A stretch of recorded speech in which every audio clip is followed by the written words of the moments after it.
Where किया हुआ है चैप्टर नंबर 21। ओके,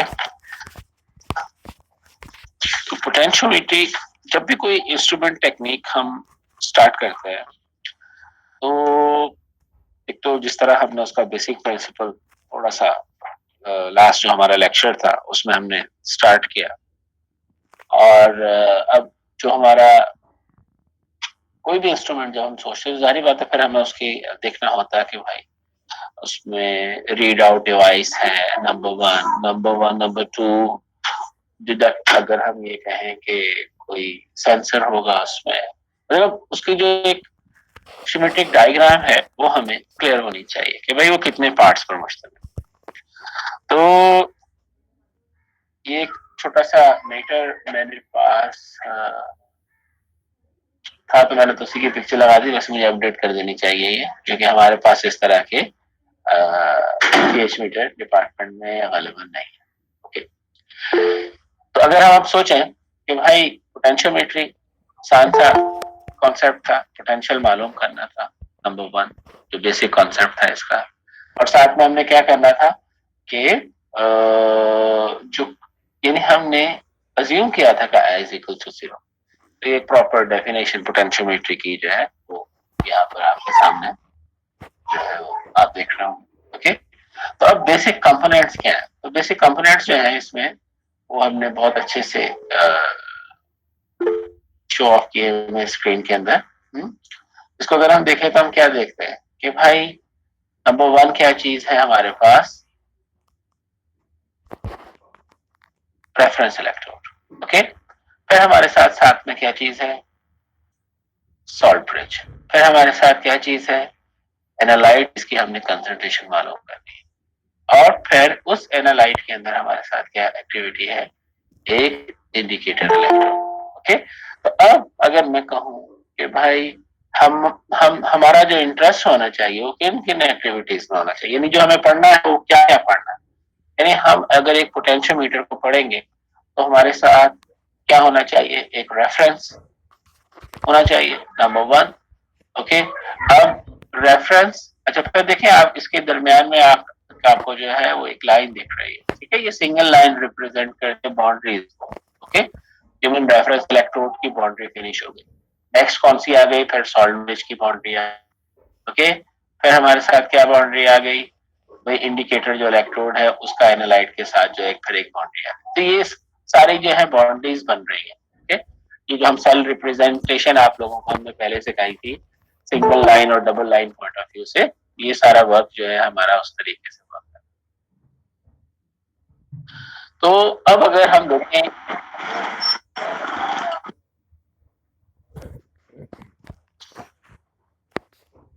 हमारे पास जो इंफॉर्मेशन होनी चाहिए वो क्या क्या होनी चाहिए, नंबर वन रेफरेंस इलेक्ट्रोड, यानी हम रेफरेंस इलेक्ट्रोड के बारे में बहुत अच्छे से पढ़ना, हमने पढ़ा हुआ भी है बहुत अच्छे से। ओके, तो थोड़ा सा हम जो है अप टू डेट होते हैं सारे मामले में। नंबर वन सॉल्ट ब्रिज, क्या सॉल्ट ब्रिज जरूरी है या किसी सॉल्ट ब्रिज के अलावा भी कुछ काम कर सकते हैं, ठीक है। फिर हमारे पास एनालाइट सोल्यूशन जो जिसकी कंसंट्रेशन हमने मालूम करनी है। ओके, और फिर क्या है, इंडिकेटर इलेक्ट्रोड, यानी हम जो इलेक्ट्रोड डिप करें वो हमें सोल्यूशन से रेलिवेंट इंफॉर्मेशन प्रोवाइड करे, यानी एज एनालिटिकल केमिस्ट मेरा सारा वर्क जो है वो क्या होता है, एक इंडिकेटर इलेक्ट्रोड प्रिपेयर करना, यानी अगर मैं पोटेंशियोमेट्री को अपनी रिसर्च फील्ड सिलेक्ट करता हूँ तो मैं क्या कहूंगा, यार कोई ऐसा काम हो जाए कि मेरा एनालाइट मुझे जो है उसकी कंसंट्रेशन मालूम। अब उस एनालाइट की कंसंट्रेशन मालूम करने के लिए जो है मैंने जो इंडिकेटर इलेक्ट्रोड है उसकी डेवलपमेंट जो है ना, ये हमारा सबसे बड़ा वर्क होता है केमिस्ट्री के अंदर, पर्टिकुलर जो हमारी इलेक्ट्रोड। ओके, तो अब इसके साथ में हमें एक डायग्राम भी दिख रही है जिसमें ऑटोमेटिकली आप देख रहे हैं एक रेफरेंस इलेक्ट्रोड है, फिर सॉल्ट ब्रिज। अब देखें सॉल्ट ब्रिज एक बड़ा क्लासिकल स्टाइल में यहाँ दिखाया जा रहा है, ठीक है। मतलब सॉल्ट ब्रिज को हम देखें तो क्या हो रहा है, एक पोरस सिस्टम है, लेकिन उसके साथ में क्या है, थोड़ा सा सॉलिड मटेरियल टाइप की कोई चीज इसमें पड़ेगी। ओके, और फिर हमारे साथ क्या है, एक मेटालिक इंडिकेटर इलेक्ट्रोड है। ये देखिए हमारे पास एक नई टर्म आ गई कि भाई देखिए ये बात हो रही है मेटेलिक इंडिकेटर। ओके, अब मेटेलिक इंडिकेटर इलेक्ट्रोड को अगर हम सोचे तो जाहिर बात अब हमने तो अभी तक जो इलेक्ट्रोड सिस्टम देखा वो पीएच देखा है, यानी ये मेटेलिक क्या चीज। ओके, आज के लेक्चर में आज आपको ये भी मालूम है। ओके, तो मीन हमने जब भी सिस्टम के अंदर मालूम करना है पोटेंशियल को हम रिप्रेजेंट करते हैं ई से, और पूरे सिस्टम में कितने टाइप के पोटेंशियल डेवलप हो सकते हैं। तो अगर हम देखें मीन नंबर 1 एक है ई सेल। ओके, और फिर हमारे साथ क्या है, इंडिकेटर इलेक्ट्रोड का पोटेंशियल नंबर 1, और नंबर 2 ई रेफरेंस इलेक्ट्रोड। जाहिर बात है रेफरेंस इलेक्ट्रोड का भी तो एक पोटेंशियल है। ओके, और फिर यहाँ पे क्या लिखा हुआ है, ई जे मीन जंक्शन पोटेंशियल, जहां जितने जितने जंक्शंस बन रहे हैं ऑटोमेटिकली क्या हो रहा है, वहां पर भी एक पोटेंशियल डेवलप हो रहा है। ओके, तो भी हमारे साथ में कितने टाइप के सिस्टम बन गए। हम देख रहे हैं कि भाई हम जिन पोटेंशियल्स को डिस्कस करेंगे वो 3 तरह के हो गए। नंबर 1 यानी इंडिकेटर इलेक्ट्रोड का पोटेंशियल, नंबर 2 रेफरेंस इलेक्ट्रोड का पोटेंशियल, नंबर 3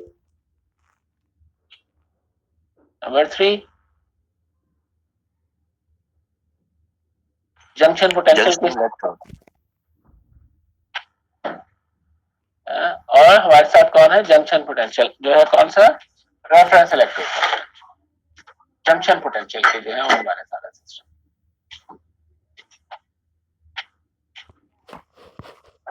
हमने देखना है। तो कंपोनेंट्स हमने बहुत अच्छे से क्लियर हो गए कि हमने 3 तरह के कंपोनेंट्स पढ़ने। ओके, तो अब सबसे पहले जो बारी आती है कि जब हम अपनी बुक में पढ़ना शुरू करते हैं तो सबसे पहले हमारे पास रेफरेंस इलेक्ट्रोड्स आ गए।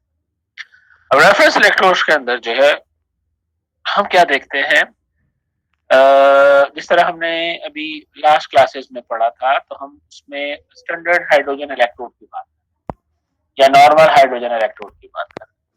अब नॉर्मल हाइड्रोजन इलेक्ट्रोड और जिसे सी और एनएच कह रहे थे, अब क्या हम स्टैंडर्ड हाइड्रोजन इलेक्ट्रोड ही हर वक्त यूज करें, तो उसकी जरा कंपोजिशन थोड़ी सी जरा मुश्किल है। अब हम कहते हैं कि भाई हम एक रेफरेंस इलेक्ट्रोड को रेफरेंस मानते क्यों, जाहिर बात है हम तो ये कहते हैं ना कि स्टैंडर्ड है। जब कोई चीज स्टैंडर्ड होगी तभी हम उससे अपना सैंपल का मुकाबला करेंगे ना। जब हमें रेफरेंस क्लियर होगा देन हम क्या बोलेंगे, यस कि भाई रेफरेंस है। अब रेफरेंस जब होगा तभी हम उस बेस पर किसी सैंपल की कंसंट्रेशन मालूम कर सकते हैं। जिस तरीके से आप लोग कहते हैं कि भाई एक अननोन सैंपल की मैंने कंसंट्रेशन मालूम करनी है, तो अननोन सैंपल की कंसंट्रेशन कब मालूम होगी, जब आप लोगों के पास स्टैंडर्ड कंसंट्रेशन क्या हो, आपको स्टैंडर्ड की कंसंट्रेशन मालूम, स्टैंडर्ड से आप उसका मुकाबला करते हैं और फिर आप क्या कर लेते हैं कि भाई अपनी कंसंट्रेशन मालूम कर लेते हैं। तो अब अगर हम देखें तो कहता है need one electrode of a system to act as a reference against which potential measure can be made. या हम क्या कहते हैं, रिलेटिव कंपैरिजन हम करते हैं, यानी रिलेटिव कंपैरिजन जब हम करेंगे देन ही हम क्या कर सकेंगे, उसको एज अ रेफरेंस हम डील कर सकेंगे।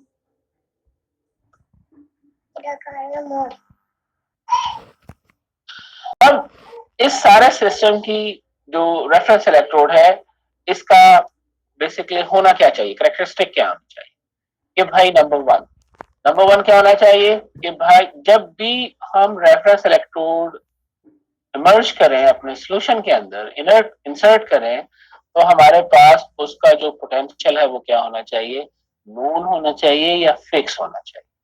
ये थंब रूल होगा ना, जारी बात है जब हमें मालूम होगा देन उसको हम रेफरेंस डील कर सकेंगे। नंबर 1। नंबर 2, कांस्टेंट रिस्पांस होना चाहिए। ये ना हो कि पंखा चला और उसका रिस्पांस गलत हो जाए, ठीक है।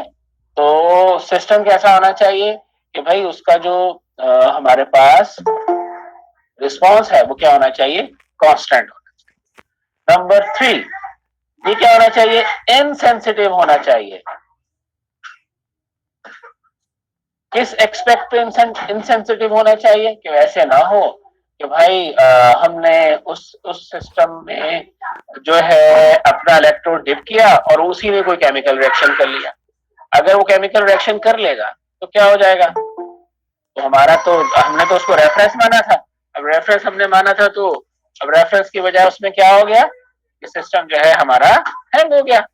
तो हमें क्या करना है, कुछ इस तरह की एक्टिविटी रखनी है, या इस तरह के रेफरेंस सिलेक्ट करने हैं। अपनी क्लास में से ऐसे बच्चों को सिलेक्ट करना है जो सीआर बनने के लिए एलिजिबल भी हो, सर्टिफाइड रेफरेंस हो ना वो, हाँ क्लास रिप्रेजेंटर ना हो बल्कि क्या हो, सर्टिफाइड भी हो। ओके, तो अब आप लोगों ने ये सारी सारी चीज को जो है वो देखना है बहुत अच्छे से। ये भाई जिस केमिकल को मैं सिलेक्ट कर रहा हूँ वो प्राइमरी स्टैंडर्ड हो, जिस तरह आप लोग अपनी क्लासिकल मेथड ऑफ एनालिसिस के अंदर इस चीज को देखते हैं। और बिल्कुल सेम क्या करें आप इसी चीज को देख रहे हैं जब तो रेफरेंस के अंदर भी आप क्या देखेंगे भाई, आपका रेफरेंस कैसा हो, इलेक्ट्रोड जो कि जो रेफरेंस बनने के लिए जिसकी करेक्टरिस्टिक है जो हमने ABCDEFG जो लिखी हुई है। अच्छा, अब जारी बात है जब भी कभी हम कोई थ्योरी पढ़ते हैं या कोई भी इंस्ट्रूमेंट पढ़ते हैं तो वो किसी न किसी लॉ के तहत चल रहा होता है। ओके, इस तरीके से आपने जब स्पेक्ट्रोस्कोपी पढ़ी तो वो कहते हैं हाँ भाई बेयर-लैम्बर्ट लॉ जो है A is directly proportional to C, A is directly proportional to B, path length के हवाले से सारी चीजें। अब यहाँ पर जो पोटेंशियोमेट्री है, पोटेंशियोमेट्री के जो बैकबोन है वो क्या है, नॉस्टिक। तो मीन जो रेफरेंस इलेक्ट्रोड हम सेलेक्ट करें कि हम कहें कि हाँ भाई अगर उसमें कोई कंसंट्रेशन वेरी होती है तो वो डायरेक्टली प्रोपोर्शनल यानी वो नस्ट इक्वेशन को फॉलो करता हो, ऐसे ना हो कि भाई नस्ट इक्वेशन को फॉलो ना कर। नंबर 3, नंबर क्या हो गया, 1 2 3 4 एंड नंबर 5 क्या होना चाहिए, जो रिएक्शन आप करेंगे वो तो रिवर्सिबल भी होना चाहिए। ओके, अब इस सारी सिचुएशन को जब हम अपना इलेक्ट्रोड सिस्टम पढ़ना शुरू करेंगे तो हम ऑटोमेटिकली इसको देखते हैं। ओके, अब होगा क्या, अब देखो अगर तुम इसको किस तरह सोचो कि मैंने यहाँ पे एक टेबल दिया है, टेबल ये 23 गालिबन शायद हमारी जो नया इंस्ट्रूमेंटल मेथड ऑफ एनालिसिस से शायद लिया गया, वैसे तो चैप्टर नंबर 21 ही है। ओके ओके, तो इसके अंदर हमें एक छोटा सा टेबल मिलता है जिसके अंदर हमारे पास लिखा गया formal electrode potential for the reference electrode as a function of composition and temperature. अब ये एक छोटा सा टेबल है जिसमें जितने टाइप के आज हम रेफरेंस इलेक्ट्रोड देखेंगे, नंबर 1 जिसके अंदर हम पढ़ेंगे कैलोमल इलेक्ट्रोड पढ़ेंगे, नंबर 2 हम सिल्वर सिल्वर क्लोराइड इलेक्ट्रोड पढ़ेंगे रेफरेंस का। तो ये दोनों की जो है ना डिफरेंट कंपोजिशन और हर कंपोजिशन के ऊपर टेम्परेचर बेस जो है उनका जो है एक पूरा उन्होंने पोटेंशियल जो है वो मैयर करके रखे हुए कि हाँ भाई कल अगर आप अपनी लैब के अंदर रेफरेंस इलेक्ट्रोड बनाते हैं कैलोमल का, फॉर एग्जांपल आप 0.1 मोलर का बनाते हैं और कराची के अंदर सख्त गर्मियों के अंदर टेम्परेचर जो है वो 35 तक पहुंचा हुआ है, तो 35 डिग्री के ऊपर जो आपका कैलोमल सिस्टम बनेगा उसका पोटेंशियल क्या होगा, 0.3344। तो इस एक्सपेक्ट पे ये पूरा चार्ट जो है वो क्या है आपका बना हुआ। और बहुत ज्यादा प्रोबेबिलिटी क्या होती है कि जब मेरे पेपर के अंदर इस टेबल में से एक फिल्मी ब्लैंक आती है, तो बहुत अच्छे से जो है आप इस जो कॉन्सेप्ट को जो है वो देख लीजिएगा कि हाँ भाई सर कुछ भी पूछ सकते हैं, 25 डिग्री के ऊपर बताएंगे भाई सिल्वर सिल्वर क्लोराइड का जो है वो पोटेंशियल क्या है। ओके, सैचुरेटेड अगर सिल्वर सिल्वर क्लोराइड है तो उसका पोटेंशियल क्या है, इस तरह की छोटी सी चीजें हम पूछ लें। ओके, तो अभी हमने क्या पढ़ लिया, हमारे 5 जो है वो हमारे पास रूल्स है। नंबर 1 पोटेंशियल नोन होना चाहिए, नंबर 2 कांस्टेंट रिस्पांस होना चाहिए, नंबर 3 इनसेंसिटिव होना चाहिए, composition of solution under study, number 4 क्या होना चाहिए, ओबे नॉस्ट इक्वेशन करनी चाहिए, नंबर 4 क्या हो, 5 क्या हो, रिवर्सिबल। अब अगर ये चीजें हैं तो हम इसको जो हमारा फर्स्ट जो रेफरेंस इलेक्ट्रोड है जिसको हम कैलोमल इलेक्ट्रोड कह रहे हैं, अब उसको हम देखें। तो कैलोमल इलेक्ट्रोड को जो रिप्रेजेंट किया जाता है वो किस तरह, कैलोमल किसको कहते हैं, मरकरी को कहते हैं, मरकरी मर्क्यूरस क्लोराइड। ओके, तो मर्क्यूरस क्लोराइड का जो हमारे पास हाफ सेल है, जो इक्वेशन है वो कुछ है,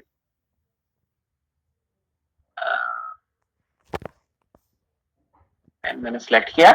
तो आप देखें मर्क्यूरस क्लोराइड क्या करता है, 2 इलेक्ट्रोड्स बिल्कुल सॉलिड है, लेकिन जब इसमें 2 इलेक्ट्रॉन ऐड होते हैं तो ये मरकरी लिक्विड में कन्वर्ट हो जाता है और साथ में क्या हो जाता है, क्लोराइड आयन मिल जाता है। अब आप देख रहे हैं यहाँ पे क्या है, Cl नेगेटिव और मरकरी लिक्विड। ओके, अब ये जो सिस्टम है ये रिवर्सिबल, ये दोनों तरफ मूव करते हैं। ओके, अब ये हाफ रिएक्शन हमें मिल गया। अब इस हाफ रिएक्शन का हम क्या सिस्टम कर रहे हैं कि हम इसके अंदर एक कॉमन आयन डाल रहे हैं। अब कॉमन आयन हम कौन सा डाल सकते हैं, तो मैं ये देखूं कि यहाँ पर हमारे साथ जो क्लोराइड है, हाँ, और इसके अंदर अगर मैं एक इनर्ट सॉल्ट डाल दूं, फॉर एग्जाम्पल KCl डाल दूं, ओके ओके, KCl डाल दूं, तो क्या होगा, क्लोराइड इसके पास भी है, क्लोराइड इसके पास भी है, दोनों में कॉमन आयन हो गया। अब जब कॉमन आयन हो जाता है तो आप लोगों ने सोचा देखा होगा कि भाई जो सॉल्युबिलिटी KSP को हम कंट्रोल कर लेते हैं, वो भी हम किसके थ्रू कर लेते हैं, कॉमन आयन की वजह से कर सकते हैं। ओके, अब आप देखो हमने क्या करना है, इस पूरे सिस्टम को हम क्या चाहते हैं कि भाई मर्क्यूरियस क्लोराइड यानी पेयर हमारा क्या रहे, सैचुरेटेड रहे, किस एक्सपेक्ट पे, मरकरी प्लस मर्क्यूरियस क्लोराइड के एक्सपेक्ट पे। ओके, लेकिन अब इस सिस्टम में यहां से यहां की जो मूवमेंट है वो कंट्रोल रहे, उसको कंट्रोल करने के लिए हमने क्या कर दिया, KCl ऐड कर दिया। क्या कर दिया, KCl ऐड कर। जैसे KCl ऐड किया तो ये जो क्लोराइड आयन है ये क्या करेगा, जब इसकी कंसंट्रेशन बहुत एक्सेस में होगी तो मरकरी और मरकरी क्लोराइड के दरमियान में ऑटोमेटिकली एक ऐसा सिस्टम जनरेट होगा जो कि क्या होगा, कांस्टेंट होगा। यानी मरकरी मर्क्यूरस क्लोराइड मरकरी में जो कन्वर्जन है वो क्या हो जाएगी, यानी जो मूवमेंट है, जो पोटेंशियल डेवलप होगा इन दोनों के दरमियान में जो मूवमेंट का, वो क्या हो जाएगा, वो तकरीबन तकरीबन क्या हो जाएगा, फिक्स हो जाएगा, कांस्टेंट हो जाएगा। यानी वो जो हमारा सबसे पहले जो हमने बात की कि भाई होना क्या चाहिए, फिक्स पोटेंशियल होना चाहिए, तो फिक्स पोटेंशियल करने के लिए हमने इसमें क्या ऐड कर दिया, कॉमन आयन डाल। अब जब कॉमन आयन डाल दिया तो अब मूवमेंट मर्क्यूरियस क्लोराइड की मरकरी में क्या हो गई, कांस्टेंट हो गई। जब कांस्टेंट हो गई तो ऑटोमेटिकली जो पोटेंशियल है वो क्या हो गया, कांस्टेंट रिस्पांस हो गया उसका, मीन हमने हमारी दोनों शर्तें क्या हो गई, पूरी हो गई।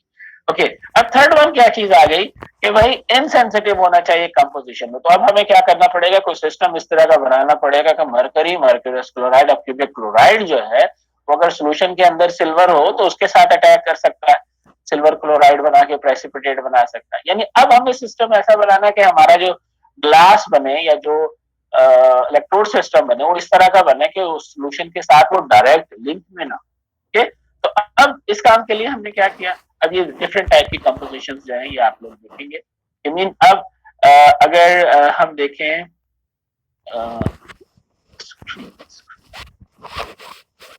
ओके, अगर मैं ये देखूं, इसको अगर मैं थोड़ा सा बड़ा कर लूं थोड़ा सा आसान हो जाएगा।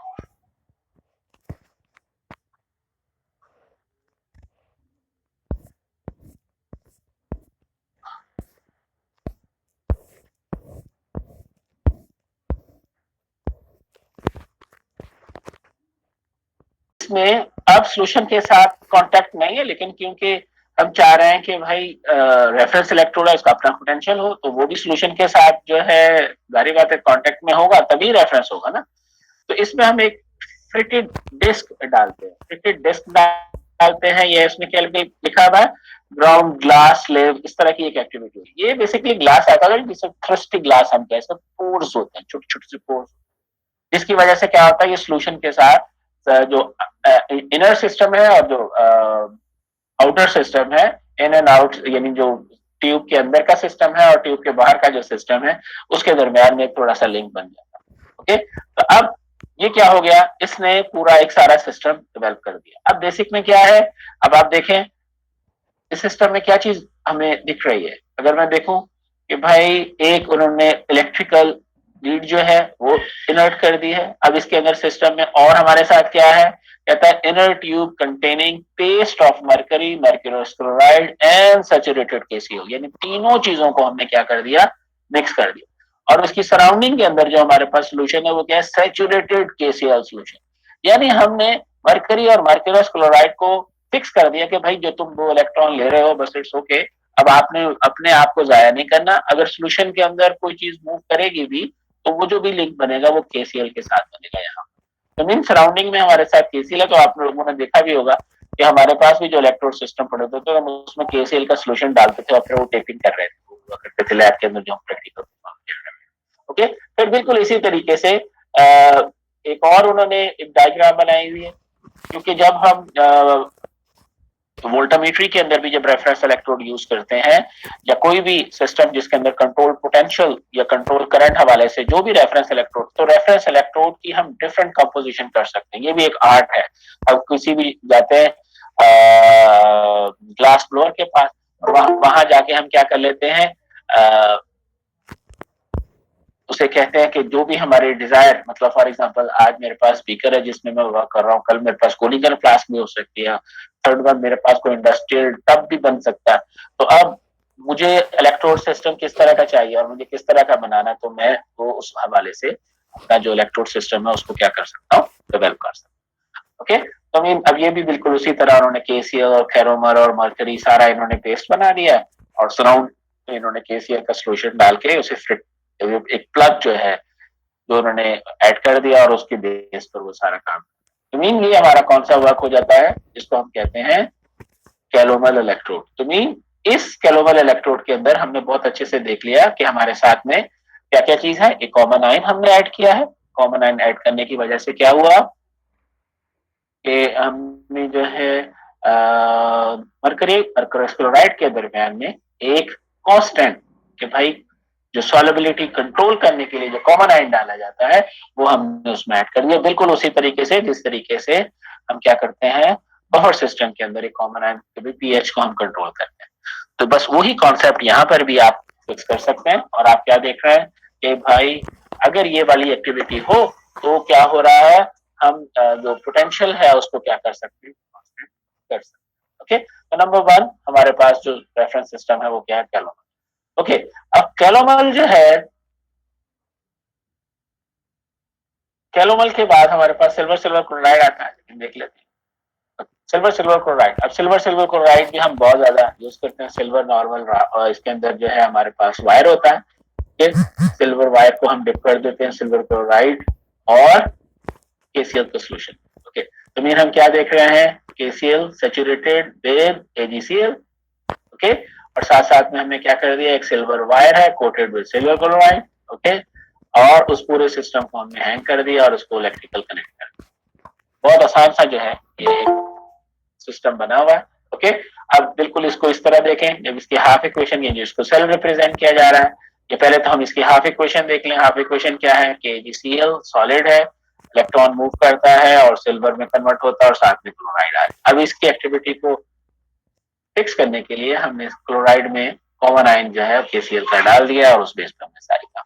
ठीक है, अब जब इसको सेल रिप्रेजेंट कर रहे हैं तो क्या हो रहा है, सिल्वर बॉन्डिंग किसके साथ बन रही है, सिल्वर क्लोराइड के साथ, और ये सैचुरेटेड है, मीन बहुत अच्छे से जो है सैचुरेटेड सॉल्यूशन बनाया हुआ है इसका, और फिर इसके अंदर KCl और उसके X मोलर है। अब जितने जितने मोलर्स इसके चेंज होते चले जाएंगे उसी एक्सपेक्ट पे क्या होता चलेगा, चेंज होते। ठीक है, तो ये हमारे पास क्या आ जाता है, सेकंड ऑप्शन। तो अब जब हम रेफरेंस इलेक्ट्रोड पढ़ लिया तो रेफरेंस इलेक्ट्रोड के बाद हमारे पास चीज आ जाती है इंडिकेटर इलेक्ट्रोड। ओके, अगेन पूरी एक डायग्राम हमने देख ली, क्या है भाई, हमारे पास है रेफरेंस इलेक्ट्रोड। ओके,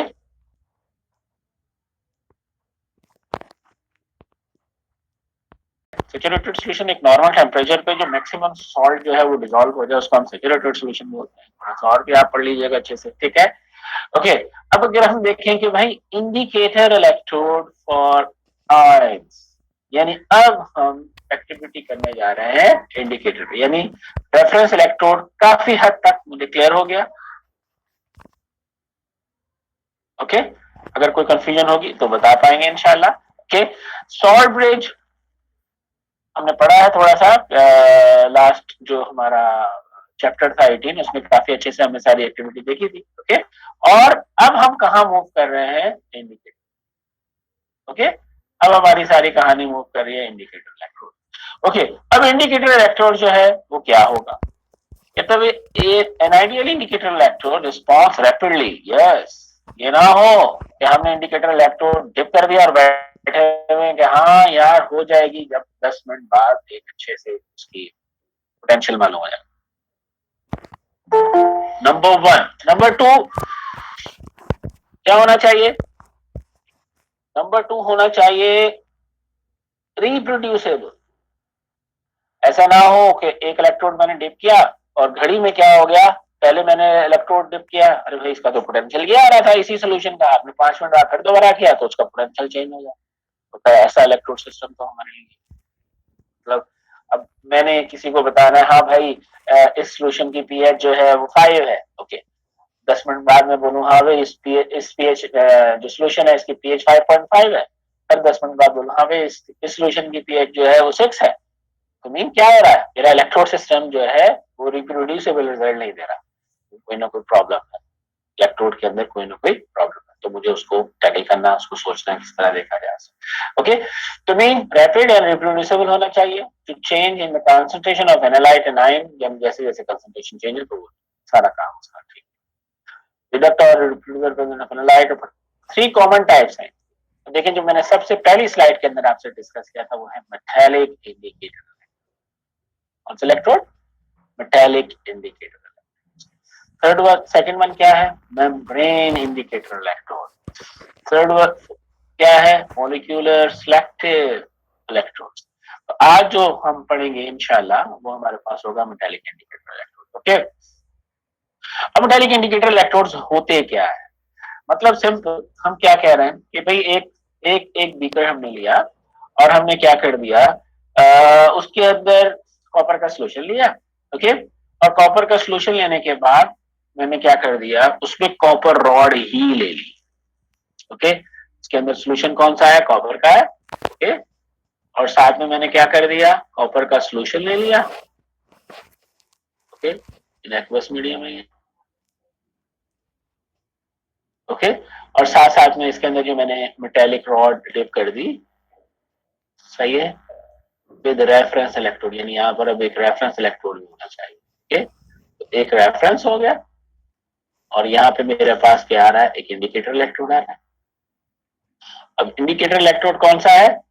जो सोल्यूशन है उसी का मेटल है, ओके, यानी जब पोटेंशियोमीटर स्टार्टअप हुई, काम लोगों ने करना शुरू किया इसके ऊपर, तो क्या देखा लोगों ने, कहा हाँ भाई जब हम कॉपर की डिटर्मिनेशन करते हैं और कॉपर ही का सोल्यूशन है तो हम देख सकते हैं कि हाँ पोटेंशियल जो है वो वेरी होता है उन 5 रूल्स के मुताबिक, ठीक है भाई, मान लेते हैं। अब metallic indicator electrode, okay, clear हो रहा है, यहाँ तक तो हमें क्लियर हुआ, लेकिन अगर हम स्टेटमेंट पढ़ें जो कि स्लाइड्स में लिखी हुई वो क्या है, वो कहता है metallic indicator electrode may be classified as electrode of the first kind, electrode और the second kind, wow change हो गया, एंड इनर्ट रेडॉक्स इलेक्ट्रोड्स, यानी 3 एक्टिविटीज हो।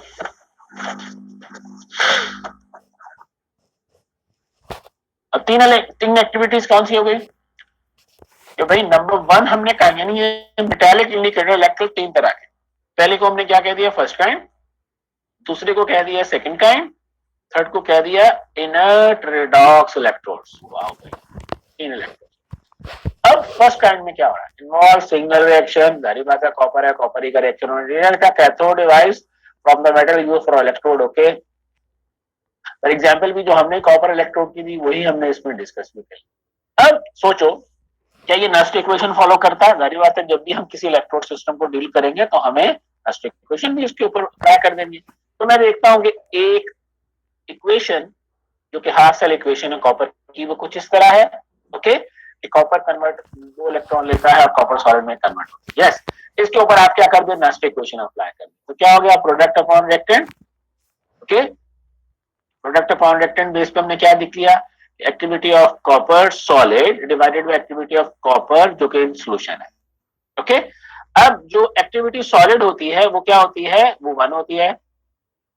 जब कोई चीज 1 होती है तो उसको लिखने का फायदा क्या है, जस्ट 1 ही लिख लें, इट्स ओके, ओके, तो मीन हमने यहाँ पे क्या कर दिया, उसको 1 लिख दिया। अब E indicator electrode copper standard minus 0.05, कितने इलेक्ट्रॉन इसमें इन्वॉल्व है, Nernst equation point of view से 2 इलेक्ट्रॉन इन्वॉल्व, तो वो 2 इलेक्ट्रॉन भी हमने यहाँ लिख दिया। अब सिस्टम को मुझे क्या करना है, सिस्टम को मुझे मूव करना है नेक्स्ट इक्वेशन पे, ई इंडिकेटर। अब इन तमाम चीजों को जब हम देख रहे होते हैं तो हम इसे कन्वर्ट करते हैं, जिस तरह हम बात करते हैं ना पीएच की, तो बेसिकली हमने इसको टर्म्स में लेना होता है पी में, इन टर्म्स को पी में कैसे कन्वर्ट करना। अब जिस तरीके से हमारे पास, आपको बहुत अच्छा याद होगा, इस तरह हम क्या कहते हैं, pH is equal to minus log hydrogen ion concentration, पढ़ते आते हैं ना, माइनस लॉग, ठीक है, कंसंट्रेशन ऑफ H पॉजिटिव, ये पढ़ते आए हैं ना। अगर इस टर्म को ऐसे लिख लिया जाए तो किसी को कोई इतराज है कि p x is equal to minus log x? मेरे ख्याल में किसी को इतराज तो नहीं होना चाहिए। ओके, अब अगर मैं कहूं कि भाई लॉग पॉइंट ऑफ व्यू से अगर हम बात करें तो 1 अपॉन कंसंट्रेशन ऑफ कॉपर को अगर मैं कन्वर्ट कर दूं लॉग पॉइंट ऑफ, लॉग है ना, तो लॉग अगर इसका देखा जाए तो क्या हो जाएगा, क्या ये माइनस लॉग में कन्वर्ट हो जाता है? ओके, अब इस चीज को आप देखें, यानी अगर ये होता डायरेक्ट, यानी लॉग कंसंट्रेशन ऑफ कॉपर, तो ये वैल्यू क्या होता, लॉग प्लस का होता। जैसे ही मैंने 1 अपॉन लॉग को कन्वर्ट कर दिया ऊपर, तो ये क्या हो गया, माइनस लॉग हो गया। तो माइनस लॉग जो है उसको हम कैसे रिप्रेजेंट कर सकते हैं, पी को।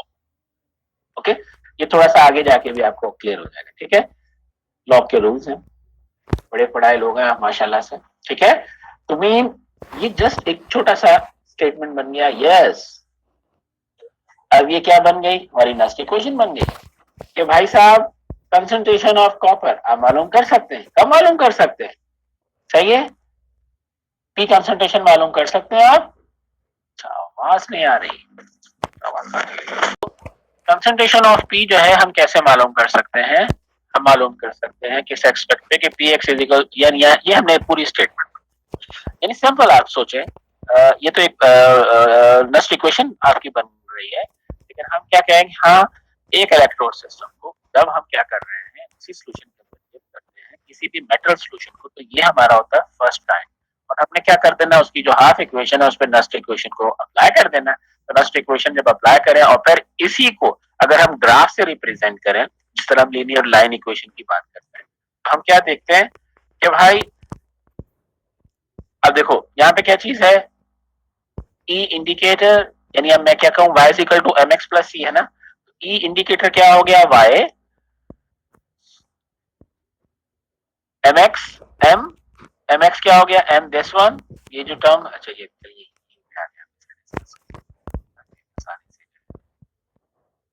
डील हो जाए। इक्वेशन क्या बन रही है, इक्वेशन ये बन रही है, okay, E is equal to, mean y equal to m x plus c, यही है ना, ओके। अब तुम देखो यहाँ पर, अब यानी हमारे पास जो टर्म आ रही है पोटेंशियल की, वो क्या है, इंटरसेप्ट, ओके।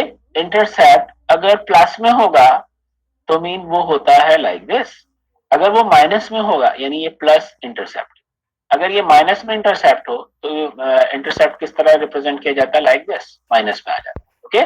एम क्या चीज है, स्लोप, स्लोप तो आप कैसे मालूम कर लेते हैं, dy अपॉन dx के थ्रू, ओके। एक्स क्या चीज है, कंसंट्रेशन, कंसंट्रेशन ऑफ एनालाइट, वो कंसंट्रेशन ऑफ एनालाइट यहाँ लिख दी एक्स, ओके। और क्या चीज होगी, y क्या होगी आपके पास, इंडिकेटर इलेक्ट्रोड। तो ये एक छोटी सी डायग्राम है 21.5, ये आप अपनी जो बुक है उसमें भी आपको ये प्रेजेंट होगी। जैसे यहाँ पे जो कॉन्सेप्ट है वो प्लस और माइनस इंटरसेप्ट का, इस इक्वेशन के अंदर जो कि हमारे पास दिया गया है, यहाँ पर हमारा इंटरसेप्ट क्या है, माइनस, माइनस होने की वजह से जो सिस्टम है वो है डाउन, अगर यही चीज होती प्लस में तो ये सिस्टम होता अपवर्ड, ओके। बस इस चीज को आपने याद रखना। फिर हमारे पास मेटालिक इंडिकेटर इलेक्ट्रोड क्या थी, सेकंड काइंड। अब सेकंड काइंड क्या है, मेटल इंडिकेटर इलेक्ट्रोड आपने डिप किया सोल्यूशन के अंदर, लेकिन आप क्या देखते हैं कि भाई वो जो इलेक्ट्रोड है वो पॉजिटिव आयन की बजाय नेगेटिव आयन को भी एक तरह से वो इन्वॉल्वमेंट है उसकी, यानी वो नेगेटिव आयन की भी कंसंट्रेशन मालूम। बिल्कुल इसी तरह जिस तरह हाथी के दांत है, हाथी के दांत खाने के और दिखाने का। तो अब बेसिक में क्या हो रहा है कि भाई डिडक्ट कर रहा है A9 drive from the interaction with the metal ion. Okay, अगर इस तरह की बात है तो हम क्या देखते हैं, सबसे मशहूर सिल्वर क्लोराइड की हमारे पास एग्जांपल आती है। सिल्वर रिएक्शन किसके साथ करता है? क्लोराइड। तो सिल्वर क्लोराइड के साथ रिएक्शन करता है तो उसकी हाफ इक्वेशन क्या बनी? उसकी हाफ इक्वेशन बनी दिस वन। हम क्या देख रहे हैं कि सिल्वर खुद तो है ही है, लेकिन क्लोराइड के साथ भी उसकी क्या है, एक एक्टिविटी है। अगर इसी चीज को हम नेक्स्ट इक्वेशन में अप्लाई कर दें तो हमारी नेक्स्ट इक्वेशन क्या बन रही है? Product upon reactant point of view से हम क्या देख रहे हैं? प्रोडक्ट अपर आ गया सारा, मीन क्लोराइड अप साइड में है, ठीक है, और रिएक्टेंट में क्या आ गया? अब ये सॉलिड है, ये सॉलिड है, तो ये सारे बंद हो गए, जस्ट क्या रह गया? जस्ट क्लोराइड आए। लेकिन क्लोराइड है कहां पर इस वक्त? वो प्लस फॉर्म में, लॉग प्लस में। अब इस लॉग प्लस को माइनस में अगर हमने कन्वर्ट करना है तो क्या करेंगे? सारी टर्म्स को जो है वो आप जब मल्टीप्लाई कर देंगे माइनस से तो क्या हो जाएगा? ऑटोमेटिकली ये चीज क्या हो जाएगी? प्लस हो जाएगी और यहाँ माइनस आ जाएगा। जैसे वो माइनस आएगा तो हमारे पास जो सिस्टम है क्या हो जाएगा? वो मूव कर जाएगा। अब यहाँ पे आप ऑटोमेटिकली देखेंगे कि ई इंडिकेटर इलेक्ट्रोड, ये देखें, ये हमारी पूरी नेट इक्वेशन बनी। यहाँ हम क्या देख रहे हैं कि जो प्लस वैल्यू आई है जिसकी वजह से हमारे साथ क्या आ रहा है? इंटरसेप्ट हमारा तो जो है वो क्या आ रहा है? Plus toward up. ओके, और अगेन हमारे पास क्या है? पीसीएल हो गया है, कन्वर्जन हो चुकी है, तो पीसीएल हमारा वाई एक्स एक्सिस में आ गया, एक वाई एक्सिस में इंडिकेटर इलेक्ट्रोड आ गया। ये पूरी का पूरा हमारा क्या बन गया? हमारा सिस्टम है। अब यही हमारा जो मेटालिक इंडिकेटर इलेक्ट्रोड की सेकंड काइंड है, इसके अंदर हम एक और एग्जांपल लेते हैं जो ईडीटीए मेटल ईडीटीए जो हमारे इंटरेक्शन है उसको उन्होंने इसके अंदर क्या है वो देखा है। अब बेसिक में हो क्या रहा है कि भाई अगर मैं कहूं कि भाई ईडीटीए किसी मेटल के साथ रिएक्ट करता है तो उसकी इक्वेशन बनती है लाइक दिस। ओके, इस चीज को अगर आप नेक्स्ट इक्वेशन के ऊपर बना दें तो वो क्या हो जाएगा? Product upon reactant, sorry P P P P, okay, product upon reactant. तो अब जब हम इस तरह की एक्टिविटी देखेंगे तो ऑटोमेटिकली हमारे पास जो सिस्टम बन जाएगा लाइक दिस। जो सिस्टम बनेगा वो क्या रिप्रेजेंट कर रहा होगा कि भाई हम मेटल इंडिकेटर अगर यूज करें इस मरकरी को तो हम ईडीटीए की भी कंसंट्रेशन मालूम कर सकते हैं इस इलेक्ट्रोड के, जिसको हम क्या कह रहे हैं? Second kind of metallic indicator electrode. Okay जनाब, ये पॉजिटिव कैसे आया? हमने क्या कर दिया है? बेसिक में हमें क्या चाहिए? देखें, इस पूरे सिस्टम को अगर मैं देखूं, मुझे क्या चाहिए? Minus log x. ओके, अब माइनस लॉग अगर मुझे एक्स चाहिए तो मुझे क्या करना है?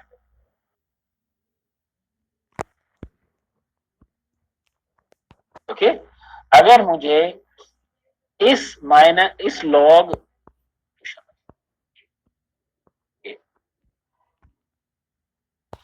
मैं क्या कहता हूं कि मुझे इस लॉग एक्टिविटी को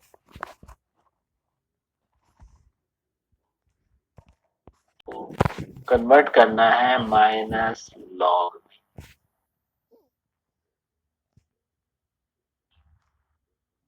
ओके, यानी इस पूरी इक्वेशन में एक माइनस का जो फिनोमेना है उसको डील करना है, तो मैं क्या करूंगा? ओके, तो वही एक्टिविटी यहां पर की है। ठीक है, अभी पूरी इक्वेशन जो है इसको आप देख सकेंगे बहुत आसानी से। जस्ट एक लॉग टर्म्स है उसको हम देखेंगे। ठीक है, अभी आवाज स्लो आ रही है। ओके, तो अगर ओके, इन्होंने पिछली स्लाइड में से देख लिया कि भाई हार्ड मेटल्स जो है वो रिप्रेजेंट नहीं कर पा रहे हैं इसका। अच्छा, ये सोल्यूशन अब लास्ट चले जाए फिर उसके बाद डिस्कस करें। ओके ओके, अब मेटालिक इंडिकेटर इलेक्ट्रोड्स के अंदर हमारे पास थर्ड काइंड, पहले तो हमने ये देखा कि भाई कॉपर है, कॉपर को हम क्या कर रहे हैं? डिप कर रहे हैं किसी सोल्यूशन में। ओके, तो कॉपर की कंसंट्रेशन मालूम हो, अब कॉपर की कितनी ऑक्सीडेशन स्टेट्स होती हैं? 0 और +1। ओके, अब 0 और +1 अगर सिस्टम है तो काम बन रहा है, अगर एक वक्त में चीज मेटल है, सॉलिड है, और दूसरे वक्त में +2 है। ओके, +1 भी होती है वैसे। लेकिन अगर सिस्टम के अंदर जिस तरह हमने प्रैक्टिकल किया था सीरियम का, सीरियम में हमने क्या किया था, उसमें उसके अंदर क्या थी ऑक्सीडेशन स्टेट? +3 थी और +4 थी। अब ऐसे सिस्टम में जब आपने मालूम करना हो कि भाई इनका पोटेंशियल क्या है, तो अब यानी जब भी रिडॉक्स यानी एक मेटल जो कि एक से ज्यादा ऑक्सीडेट में रहते हैं, उनको हमने क्या करना है, और सॉल्यूशंस के अंदर हमें अवेलेबल हो और हमने उनका पोटेंशियल मालूम करना हो, तो हम कौन सा इलेक्ट्रोड यूज करते हैं? हम जस्ट एक इनर्ट मेटल जो है वो उसके अंदर ऐड कर देते हैं, मतलब एज इलेक्ट्रोड, इंडिकेटर इलेक्ट्रोड हम उसमें ले लेते हैं। अब जैसे हम ले लेते हैं तो ऑटोमेटिकली हमारे पास क्या हो जाता है, एक सिस्टम बन जाता है जो कि हमारे लिए इस पूरे सिस्टम की sink and source point of view से जो भी सिस्टम है उसको वो फॉलो कर रहा होता है नस्ट इक्वेशन को। ठीक है, तो अब यहाँ पर आप देखें, ये देख हमारे पास एक एग्जांपल दी गई है यहाँ सीरियम। ओके, सीरियम में क्या क्या चीजें दी गई हैं? +4 एंड +3। ओके, +3 एंड +4, जब इसको हम नस्ट इक्वेशन पर डालेंगे तो लाइक दिस।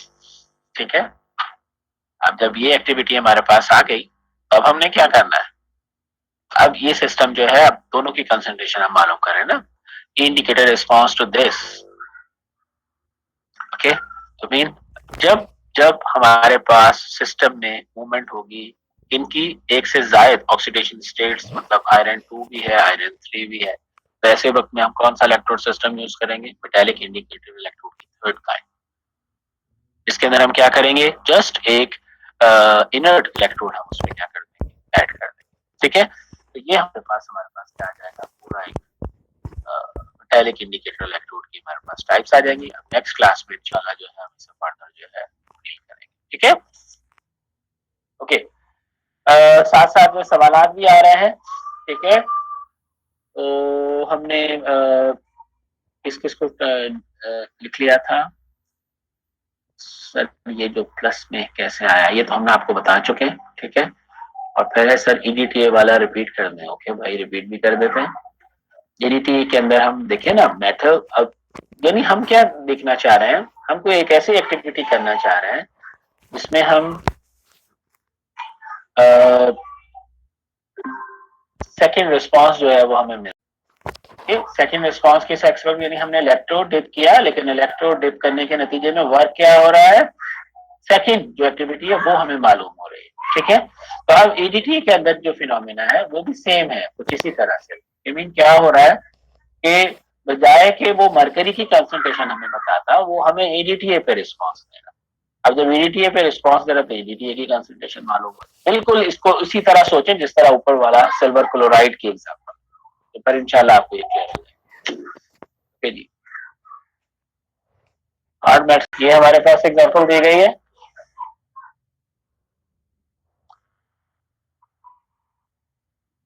ओके, अब हार्ड मेटल के अंदर हमारे पास था ये मेटेलिक इंडिकेटर इलेक्ट्रोड की फर्स्ट काइंड। ठीक है ना, अब कुछ मेटल्स ऐसे होते हैं जिसको जैसे हम उसे पानी में जब एसिडिक मीडियम में रखते हैं तो वो क्या हो जाते हैं, वो डिजॉल्व हो जाते हैं। जैसे वो डिजॉल्व हो जाते हैं तो क्या हो जाता है, अब इंडिकेटर इलेक्ट्रोड का वर्क करना था, अब बजाय वो इंडिकेटर इलेक्ट्रोड वर्क करें ऑटोमेटिकली वो क्या हो जाएंगे, फिनिश हो जाएंगे। अब बेसिक में क्या है, अब जब हार्ड मेटल्स को हम सोच रहे हैं, जिस तरह आयरन है, क्रोमियम है, कोबाल्ट है, निकेल है, ये एक वक्त में तो हमें रिस्पांस देते हैं, लेकिन नेक्स्ट टाइम में क्या करते हैं, रिप्रोड्यूसिबल रिजल्ट। इस मेटल की अपनी प्रॉपर्टी है। ठीक है, और क्या चीज है, इलेक्ट्रोड जो है वो बताएं।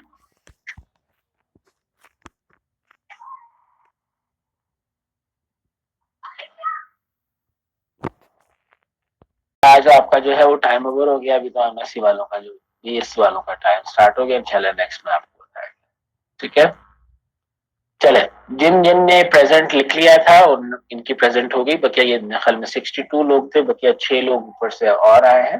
ओके, तो आप लोग भी जो है वो अपनी प्रेजेंट लगा लें। और लेक्चर में ख्याल में सीआर ने जो है बहुत अच्छे से इसको डील कर लिया होगा। जो है ना उन्होंने पोटेंशियल कैलकुलेट किए हुए हैं। देखिए ये पोटेंशियोमीट्री का इनिशियल दौर था। इनिशियल दौर में आप भी हो तो आप क्या करते हैं, आप बोलते हैं हाँ यार फला मेटल लेके आओ, उसका सोल्यूशन है उसमें डिप करो, फला मेटल लेके आओ, उसका सोल्यूशन लेके आओ, उसमें हम इलेक्ट्रोड डिप करते हैं। तो उन्होंने पूरी एक स्टडी की हुई है। अब तो बहुत आगे हम फॉरवर्ड जा चुके हैं। ये तो जस्ट एक एक वो क्या कहते हैं एक थ्योरी की तरह ये सब जो चीज हो गई है कि हाँ भाई ये काम लोग कर चुके हैं, देयर इज नो नीड कि आप लोग भी ये काम करें। ठीक है, मतलब ये वो काम है कि जो फर्स्ट काइंड। लेकिन आप देखें इसमें मुसीबत क्या है कि अगर कॉपर के सोल्यूशन जो हमने बनाया हुआ उसमें अगर जिंक हो तो क्या आप जिंक की कंसंट्रेशन मालूम कर सकते हैं? नहीं कर सकते। जब नहीं कर सकते तो फिर इस फर्स्ट काइंड ऑफ इलेक्ट्रोड को इसको सोचने का, इसको इस पर वर्क करने का क्या फायदा? कोई फायदा नहीं है। तो जस्ट हमने एक थ्योरी का आपको कॉन्सेप्ट दिया कि नहीं ये काम हो चुका है, नेक्स्ट काम क्या है अब उसकी तरफ आपको सोचना है। ठीक है, तो जस्ट इसको थ्योरी के तौर पर देखें। First kind, second kind, third kind. First kind वो जिसमें इलेक्ट्रोड था, उसको सोल्यूशन में डिप किया, उसी ही के सोल्यूशन में डिप किया और आपने कंसंट्रेशन मालूम कर ली। किसी दूसरे सोल्यूशन में डिप किया तो आपको इसका रिस्पॉन्स सही नहीं मिलेगा। अब वो मेटल्स की जो टाइप्स हैं उस बेस पे आपकी सारी एक्टिविटी होगी। Okay, third one, second one, electrode dip किया, उसके कॉरस्पॉन्डिंग कैटायन की वेरिएशन आपको मालूम है। थर्ड वन, जब सिस्टम में क्रोमियम 3 और 6 दोनों आ गए तो अब जो काम करेगा वो इनर्ट इलेक्ट्रोड करेगा, वो क्रोमियम सिस्टम नहीं करेगा। ठीक है, तो इस इसको ऐसे आपने कॉन्सेप्ट लेना है। और जो इसके अंदर हमने एक और कॉन्सेप्ट जो पढ़ा वो y is equal to mx plus C. इस हवाले से हमने देखा कि भाई स्लोप डाउन होता है, स्लोप अप होता है, उस हवाले से ठीक है। ओके, आपको आज का लेक्चर जो है वो क्लियर हो गया होगा। और सीआर ने मुझे